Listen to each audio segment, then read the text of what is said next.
Well, we have a few different things going on this year. First and foremost, we have a partner with our sponsor, LifeVantage, to create the LifeVantage Sports Science Department.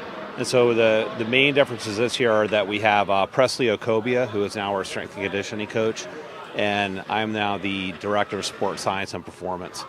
And so a few of the different data streams that we have coming in are we're doing very, very comprehensive blood testing this year that goes beyond what I think any other team maybe in the world is doing right now. We're also using Stat Sports GPS pods that 17 of the 20 premiership teams are using: Barcelona, Real Madrid, the U.S. national team, the English national team. So they're the best data tracking pods in the world right now. And then we're also using a system called Omega Wave, which measures players' recovery.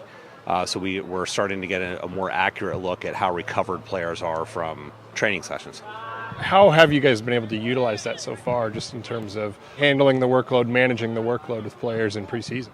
We're so few days into it at this point that really right now it's more about data accumulation, because we really need to accumulate several weeks of data before we're going to be able to have a really good look on what we've done and where we want to go from there. But Jeff and I have now been together. This is our 9th season together. So we've been doing this for a long time. And so we already had a pretty good handle on it, and we're getting a better handle on it now with the better data that's coming in at this point.